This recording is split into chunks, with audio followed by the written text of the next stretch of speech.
Hello everyone, আমাদের train miss হয়ে যাওয়ার পরেও আমরা কিভাবে বদরপুর গিয়ে পৌঁছেছি ওই জার্নিটা তো তোমাদের সাথে শেয়ার করেছি, কিন্তু বদরপুর থেকে গুয়াহাটি জার্নিটা তোমাদের সাথে শেয়ার করা হয়নি। তো আস্তে আস্তে এখন শেয়ার করব সব কিছু। দেখো, আমরা ওইখানে অনেকক্ষণ ওয়েট করার পর আমাদের ট্রেন চলে এসেছে, রাজধানী এক্সপ্রেস, যেটা দিয়ে আমরা যাব বদরপুর থেকে গুয়াহাটি।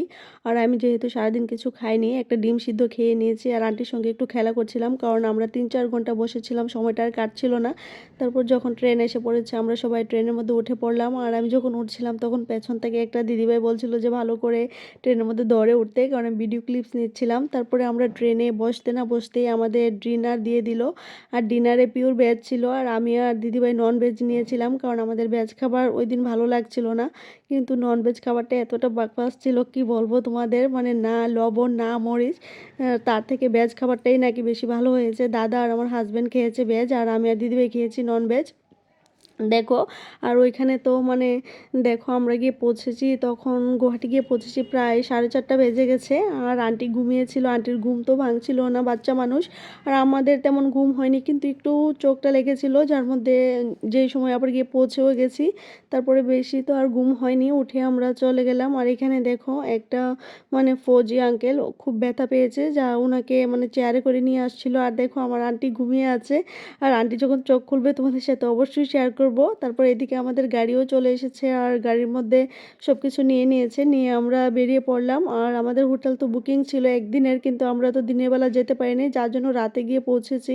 তখন মনে হয় বাজে 5টা, আর হোটেলে দেখো চলে এসেছি। আর হোটেলটা এতটা ভালো লেগেছে আমাদের, মানে একদম ছোট একটা রুম নিয়েছি, কারণ আমরা এখানে এক রাত্র থাকবো, বেশি বড় রুমের তো দরকার নেই, যার জন্য একটা ছোট রুম নিয়েছি। আর তারা আমাদের প্রথম রুমটা দেখিয়ে দিল, আর রুমটা এতটা ক্লিন ছিল কি বলবো, আমাদের তো অনেক পছন্দ হয়েছে, ছোটো হোক যাই হোক, মানে এতটা ক্লিন ছিল, অনেক ভালো লেগেছে, আমাদের রুম তো অনেক পছন্দ হয়ে গেছে। আর আমরা এখানে তো আজকে থাকবো না, স্নান করে ফ্রেশ হয়ে তারপর আবার বেরিয়ে পড়বো।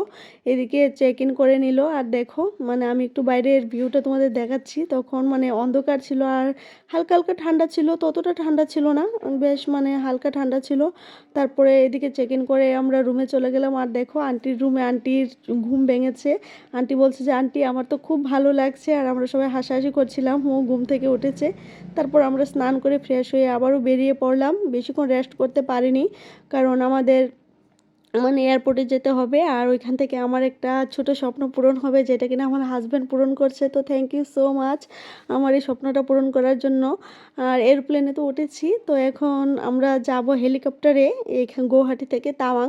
তো ওই জার্নিটাও তোমাদের সাথে শেয়ার করব, আর নতুন একটা এক্সপিরিয়েন্স। আর আমার তো অনেক ভালো লাগছিল, কারণ প্লেনে তো উঠেছি, হেলিকপ্টারে উঠিনি, তো ওইটার একটা শখ ছিল, তো এই শখটাই আমার হাজব্যান্ড পূরণ করে দিল। তো তোমাদের সাথে অবশ্যই শেয়ার করব পরের ভিডিওতে।